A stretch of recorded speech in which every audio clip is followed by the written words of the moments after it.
반갑습니다. 페인트입니다. 오늘은 바닥 에폭시 작업 영상을 올려드릴 텐데요. 페인트가 한 10,000가지가 넘죠. 이 10,000가지 페인트를 다 공부하고 아시려면 아마 평생 해도 다 못하기 싶어요. 여러 종류의 여러 가지가 쳐져 있는 페인트를 아주 쉽고 간단히 이해하기 편하게 말씀을 드릴게요.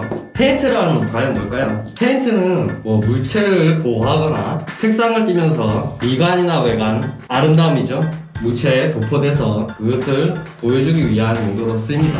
그러면은 이렇게 하기 위해서는 일단 막에 대해서 아셔야 돼요. 막. 페인트 막을 한문으로 하면은 도장막이죠. 용어로 하면은 코팅 필름 이런 것까지 세세하게 다 아실 필요는 없고요. 10,000가지의 페인트를 다 아실 수 없으니까 2가지 혹은 3가지인데요. 그냥 2가지라고 할게요. 2가지로 추격해서 이 10,000가지를 그 의미를 아시려면은 이 막에 대해서 아셔야 돼요.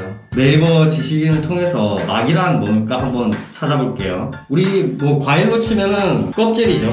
그리고 우리 신체 몸으로 치면은 피부. 그러면 대체 이 막이 뭘까요? 정확한 용어를 네이버 사전을 한번 찾아볼 거예요. 물건의 표면을 덮고 있는 얇은 물질이라고 적혀 있어요. 물건, 표면, 얇은 물질, 덮다. 이런 단어들이 들어간 게 막입니다. 근데 막 하면은 상식적으로 다 아시죠? 도대체 이 10,000가지가 넘는 페인트를 막 하나만으로 어떻게 알 수 있느냐?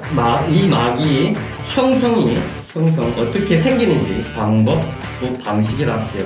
이 막이 어떻게 형성이 되는지 여러 가지 방법들이 있을 거예요. 그냥 우리는 쉽게 롤러로 칠하거나 아니면 붓으로 칠하거나 스프레이로 뿌리거나 해서 그냥 막이 된다고 단순하게 생각할 수도 있어요. 자연 생태계에서 입장에서는 이 막이 형성되는 방식으로서 즉 2가지 방법이죠. 모든 페인트를 설명할 수 있다 이 말이에요. 막이 형성되는 방법은 2가지라 했으니까 2가지가 있겠죠. 그러면 이 2가지가 어떤 게 있는가? 영어로 쓰자면 난 컨버러블 그리고 컨버러블. 영어 안 좋아하죠. 가뜩이나 지금 제 뒤에 영상을 지금 보기 위해 기다리고 계시는 많으실 거라고 생각이 되는데 이런 거 쓰면 정말 안 좋아합니다. 그래도 알아두고 이게 뒤에 영상이랑 어떻게 연결이 되는지 그걸 아시게 된다면은 어마무시한 무기를 가질 수가 있겠죠. 그냥 하나만 현상만 보고 그 페인트에 대해서만 알게 되는 게 아니고 이거 한 방식, 2가지 방식이겠죠. 이걸 알게 되면은 진짜 수천 가지의 경험을 안 해도 알 수 있는 어떤 페인트다 이 정도만 보면은 어떤 류의 타입이다 이 정도만 보면은 다 알 수 있다. 좀 약간 사자기운이 나는가요? 아무튼 그렇습니다. 이거를 한글로 해석을 하게 되면요, 컨버터블. 우리 자동차 뒷좌석부 있죠. 그게 뚜껑 열리고 닫히고 하는 컨버터블 아시죠? 컨버터블 자동차. 그것처럼 변화한다 이 말입니다. 변화한다. 변화 가능하다. 이거는 낫이 붙어 있으니까 변화가 불가능하다 이 차이입니다. 이게 무슨 말이지? 이 단어 그 자체만 봤을 때는 도대체 무슨 의미인지를 알 수가 없을 거예요. 이거는 변화하지 않는다, 이거 변화한다. 페인트는 유기물이지만은 유기물도 있고 무기물도 있겠지만은 유기물, 무기물 모든 물질은 움직이지 않는 모든 물질은 화학으로 설명이 가능합니다. 화학적으로 변화하지 않는다. 이거는 화학적으로 변화한다. 이래도 무슨 말인지 잘 모르겠죠. 이게 굉장히 어려운 말일 수도 있어요. 처음 들으면. 딱 이 2개만 아시면 되는 겁니다. 이게 사실은 서양 쪽 애들이 정립을 하고 해서 동양이나 저희 한국 쪽 이쪽으로 넘어왔기 때문에 이런 기술들이 그래서 이 단어가 영어가 된 겁니다. 만약에 저희 기술이나 그런 기초 과학이나 그런 것들이 발달돼서 우리가 우리 글로 먼저 명명을 해버렸으면은 굳이 영어까지 할 필요는 없었던 거예요. 근데 이걸 또 우리 말로 해석을 해야겠죠. 화학적으로 변화 없다. 화학적으로 변화가 있다. 간단하게 말할게요. 용제가 증발되는 거 아시죠? 용제 신나 있는 거. 신나 용제는 틀리다고 말씀드렸어요. 증발. 용제가 증발돼서 고형분이 남죠. 고형분이 뭐죠? 4가지를 했죠. 페인트를 구성하는 요소는 안료, 첨가제, 바인더, 수지 그러고 용제는 날아가고 고형분이 남는데 있죠. 그러면 용제 증발 방식인데요. 용제 증발이 화학적으로 변화가 있을까요? 그렇지 않습니다. 이거는 물리적 변화입니다. 남아있는 고형분은 화학적으로 변화된 게 아니고 그대로 덮여있는 거죠. 용제는 빠져나가고. 이건 물리적 변화입니다. 화학적 변화가 아니에요. 진짜 중요한 겁니다. 이거는 화학적 변화예요. 산소랑 이게 종류가 많은데요. 일단 산소랑 화학적으로 변화할 수도 있고요. 두 번째, 용제도 뭐 들어가겠죠. 들어가지만 뭐 물리적도 있지만 중요한 건 화학적으로 변화하니까요. 산소나 반응해서 변화하겠죠. 원소 O, 옥시즌. 그래서 O죠. O. 옥시즌.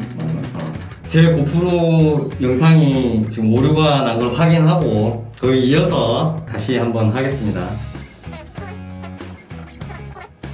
방식이 이때죠. 이거는 화학적으로 변화가 없는 거, 이거는 화학적으로 변화하는 거 라고 했죠. 이 화학적 변화가 없는 거는 증발 방식으로, 특히 용제죠. 용제 뭐 물이 될 수도 있고 용제가 될 수 있는데 증발 방식으로 물리적 변화만 갖는 거죠. 화학은 아니죠. 물리적 변화죠. 용제가 증발해서 고형분만 남는댔죠. 화학적 변화가 뭐가 있어요? 산소와 물과 반응을 해서 수화라죠. 수화, 유식한 말로 물, 그리고 열, UV, 자외선 있죠. UV, 울트라 바이올렛, 그리고 산소, 물, 열, UV, 그리고 주재경화제에 있는 이액형은 주로 에폭시, 우레탄 뭐 그런 것들이에요. 이게 뭐다? 전부 뭐다? 막을 형성하는 방법 또는 방식이랬죠.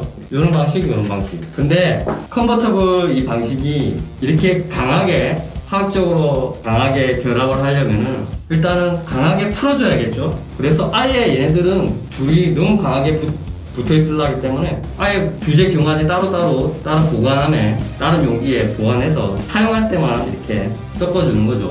그만큼 강하답니다. 그런 강한 거를 또 희석을 시키려면 희석제는 또 얼마나 강해야 되겠어요. 하지만 얘는 뭐 물이 증발하는 거, 수성 페인트도 속할 수 있는데 그냥 증발을 해서 물리적 변화죠. 화학적 변화가 아니라. 그러면 어떤 용제도 쓰겠지만 주로 라카, 뭐 비닐계, 염화고무 비늘, 염화고무. 요거는 제가 판교 다리 공사할 때 썼다고 했죠. 용제 있죠. 용제가 있고 뭐 신님도 하겠지만 그게 증발이 되면은 고형분만 남는댔죠. 다시 그 페인트, 용제가 담긴 페인트라고 또 희석제를 담그면은 다시 그 층을 녹여서 쌓이고 고형분만 또 남고 또 증발이 되겠죠. 그런 식으로 막을 형성하는 거예요.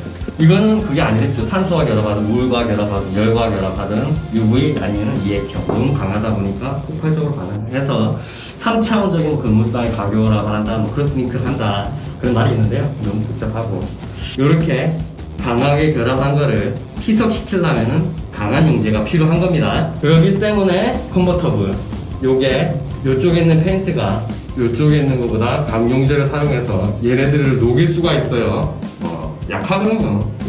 그겁니다. 그러면 왜 이거를 이제 알아야 되냐? 두 번 하니까 되게 힘드네요. 최근에 지금 목소리만 들어가는 부분이 있죠. 요 공장 바닥과 요 공장 바닥은 똑같은 노란색이에요. 자, 보실까요, 화면은? 하지만 KSM 6080 1종의 노란색, 그리고 에폭시 바닥 위에 에폭시 라인으로 노란색. 이거는 틀립니다. 이거는 뭐냐면은 앞서 설명한 첫 번째 물리적 변화예요.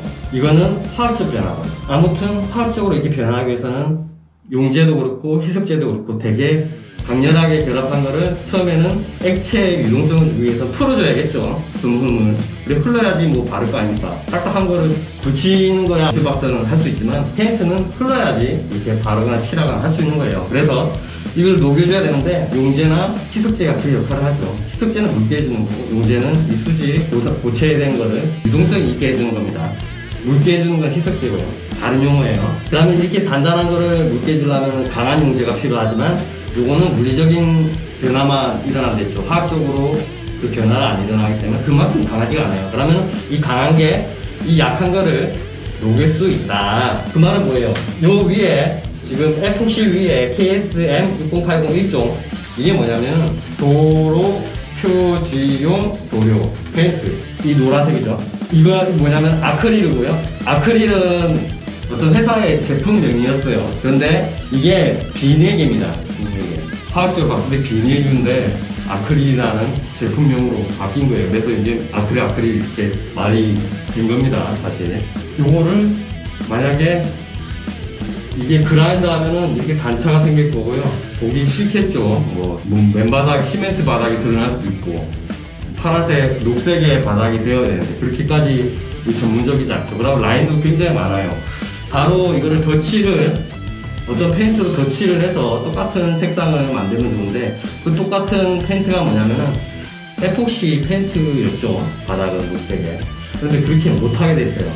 요게 왜? 녹으니까 에폭시에 녹으니까 덧칠을 못해요. 그다음 그라인드도 안 돼요. 덧칠도 안 돼요. 되게 힘들죠. 이런 것들이 제가 다른 회사에 갔을 때도 이런 페인트, 이 페인트로 라인을 긋고 칠을 하시더라고요. 왜냐면 은폐력이 좋고 작업성이 뛰어나기 때문이에요. 그러나 나중에 와서는 그거를 어떻게 처리를 하느냐. 뭐 바닥을 그냥 면처리, 그라인더로 면처리하는 전부 다 이제 재도장을 하기 위해서는 면처리하기 위해서는 괜찮은데 라인만 바꿀 때는 이게 정말 문제가 되는 거거든요. 어떻게 보면은 폭탄 돌리기죠, 업체들끼리. 폭탄을 돌리다가 나중에 재수없게 맞으면은 저거 일도 막 되게 상관없습니다. 이거는 면갈이나 면처리를 전부 다 하지 않은 이상 이것만 딱 라인만 정해놓고 까기도 그렇고 사실 하는 방법은 또 있어요. 그거는 다음에 기회 되면 또 말씀을 드릴 거고요. 어쨌든 이거를 말씀드리기 위해서 오늘 페인트 망가지가 놓은 페인트를 두 가지로 설명해 줄 수 있고 그래서 해드린 겁니다. 수성 페인트는 그럼 뭘까요?